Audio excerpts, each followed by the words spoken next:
CSC एबा कमन service centre जायनिखि पाब्लिकनो सरकारनि खामानि मावनायाव गोबां हेफाजाब होयो। CSC आइडि खुलिनानै नोंथाङा जोबोर मोजां रां खामायनो हायो।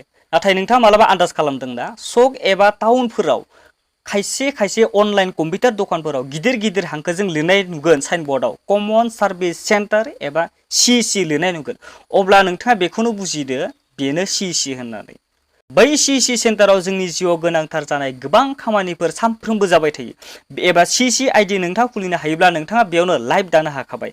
दा बाथ्राया जाबाय बे CSC सेन्टारखौ जोंनो मानो नांथारगौ, बेयाव जोंनि गोनांथार जानाय मा खामानिफोर जायो, बे CSC आइडिखौ लानो थाखाय नोंथाङा बबाव आरो मा नांगौ आरो मा खालामनांगौ आरो बेसेबां रां नांगौ, बे आइडिखौ मोनखांनायनि उनाव नोंथाङा मा खालामनो हायो, माब्रै रां खामायनानै गावनि लाइफखौ दानो हायो, बायदि बेफोर गासिखौबो जों दिनैनि बे भिडिअआव सावरायजोबगोन।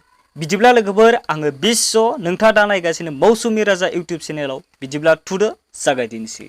सबसे गिबियाव जों सावरायगोन CSC सेन्टार एबा कमन सार्भिस सेन्टाराव मा पाब्लिकनो खामानि मावना रां खामायनो हायो।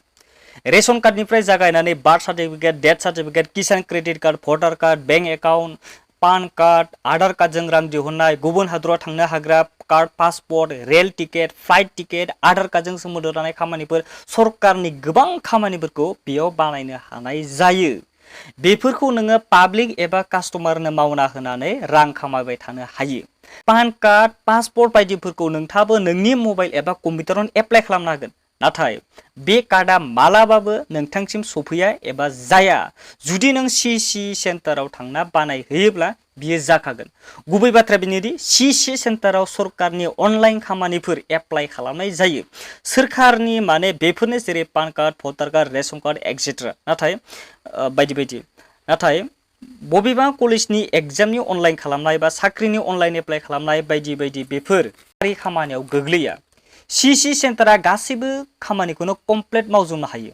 एग्जाम्पल मदिनि 2000 रां हाबनाय, बेफोरबो बेनि गेजेरजों मावबानो नोंथांनियाव हाबखागोन। सोरबा अनलाइन दखानिया CSC आइडि गैयालासे नोंथांनियाव राङा हाबखागोन होनना नोंथांनिफ्राय रां लाना मावना होबाबो नोंथांनाव बे राङा हाबखाया। जाय CSC आइडिनि दारै मावो बेफोरखौसो एक्सेप्ट खालामखायो।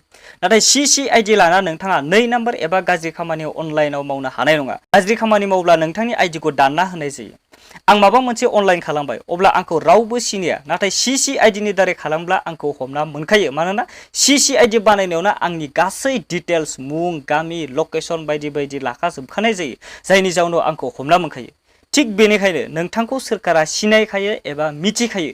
बेनि थाखायनो नोंथांनो एबा CSC आइडि थानायफोरनो सरकारनि रिस्कफुल अनलाइन खामानिफोरखौ हगारना होनाय जायो एबा बिसोर मावनायखौसो सरकारा एक्सेप्ट खालामो।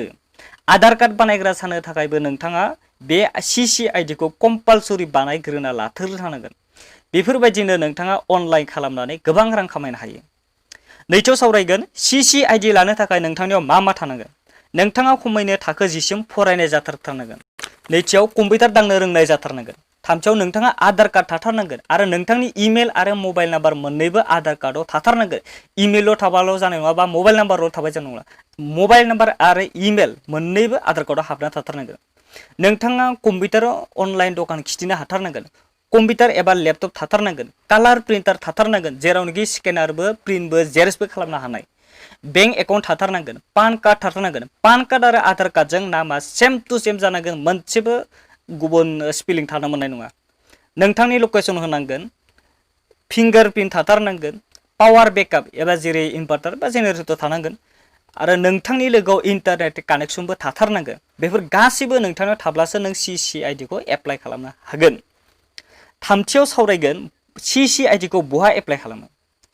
डिसक्रिपसनाव आङो मोनसे लिंक होना दोनदों, बेयाव थांनानै नोंथाङा एप्लाइ खालामनो हागोन।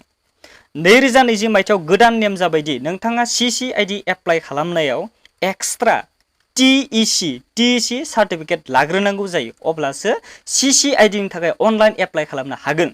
CSC आइडिखौथ' नों दसेनो मोनगोन, नाथाय पासवार्डखौसो जोङो गासैबो खामानिया जाजोबबासो नोंथांनि इमेलाव पासवार्डखौ बिसोर हरगोन। बेखौ मोनबानो नों मावनो हाबाय।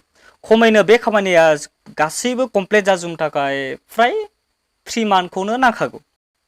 CSC सार्टिफिकेट एप्लाइ खालामनायाव TC सार्टिफिकेटनि नाम्बार होनांगौ जायो। टिसि सार्टिफिकेटखौबो जों अनलाइननिफ्रायनो मोननो हायो। CC आरो TC सार्टिफिकेटनि थाखाय एप्लाइ खालामनायनि लिंकखौ भिडिअनि डिसक्रिपसनाव होनानै दोननाय जादों। नोंथाङा बेयाव थांनानै एप्लाइ खालामनो हागोन। उनाव सार्टिफिकेट मोनखांना दखानाव बेखौ बान्दायना एबा साजायना दोननोबो हागोन। मानोना सोरबा बेखौ नुनानै नोंखौ अब्लासो फोथायगोन दि बिहाबो CC ID दङ होननानै। आधार कार्ड सेन्टार एबा आधार कार्ड बानायग्रा जानो थाखाय लाइसेन्स एप्लाइ खालामोब्ला नोंथाङा CC सेन्टारनि गेजेरजोंसो अनलाइन खालामनांगोन, अब्लासो एक्सेप्ट खालामगोन। गावनि मबाइल एबा कम्पिउटार एबा CC सेन्टार नङै अनलाइन दखानफोराव खालामबा जानाय नङा। पान कार्ड बानायबाबो CC सेन्टारफोराव थांना बानायहैनांगौ। खायसे अनलाइन दखानिफ्रा CC ID गैयैफोरा अफलाइन पान कार्ड एप्लाइ खालामो। बिदियाव खामानिया गोबां बेले बेजे जानानै फैयो। बे दखानिया थाङा, गुबुन लांग्रा मानसि दङ, बे लाङो, ओजों अफिसाव होयो, बे फर्मखौ नायगौ नाया मिथिया, आरो ओजों अफिसनि मानसिफ्रा मा खालामो, आरो नोंनि स्पेलिंखौ बिसोरो बुबाय नालाय टाइपिं मिस्टेक खालामनानै हरो। उनाव नोङो जाल्ला जायो। आरो बे फर्मखौ नायाबाथ' बे थाखाबायनोसै।